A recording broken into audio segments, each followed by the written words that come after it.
한국의 K조선이 2022년 새해인 지난 1월 글로벌 선박 발주량의 45%를 수주하며 세계 2위를 기록했습니다.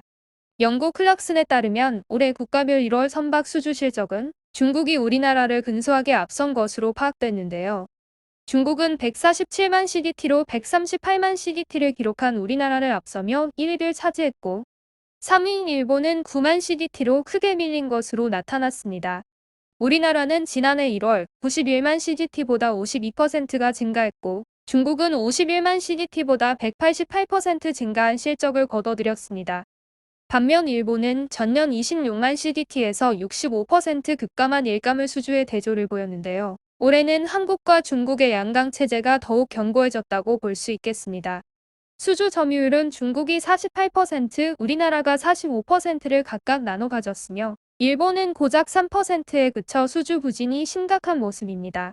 특히 LNG 운반선과 12,000 TEU급 이상의 컨테이너선 비중이 67%에 달했고 고부가가치 선종 부문에서 우위를 점하고 있는 우리나라가 오히려 중국보다 반사이익을 누렸다고 볼 수 있는데요.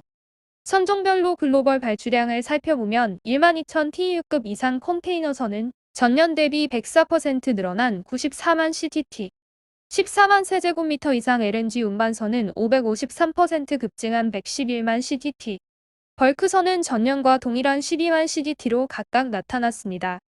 지난해 같은 기간과 비교하면 중국과 한국이 각각 35%와 36%의 일감이 늘어난 반면 일본은 10%나 감소한 것입니다.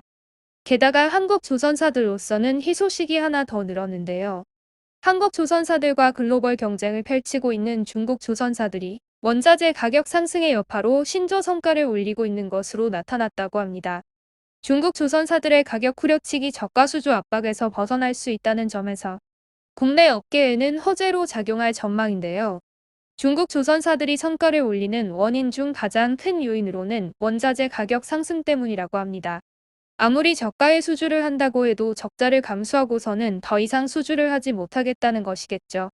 최근 중국의 후판 가격은 톤당 약 900달러로 최근 2년 새 꾸준히 상승 중인데요.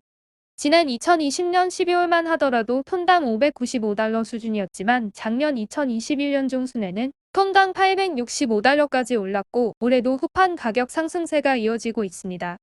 따라서 최근 한국을 비롯해 중국 조선사들도 수주 잔고가 늘어나면서 협상력이 강화됐기 때문에 조선사의 한 관계자는 더 이상 급하게 수주할 필요가 없기 때문에 선주 측보다는 이제 조선사가 협상을 유리하게 이끌어 갈 수 있는 환경이 조성됐다며 몇 년 전만 하더라도 조금 더 싸게 가격을 부르는 조선사가 입찰에 유리했지만 이제는 상황이 바뀐 것이라고 전했습니다.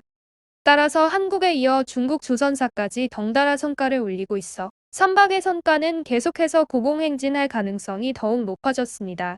강제가 인상에 따른 부담은 여전히 존재하지만 강제가 이상으로 선가가 오르고 있기 때문에 조선 빅3의 수익이 좀 더 빨리 나타나기를 기대해 보겠습니다. 감사합니다.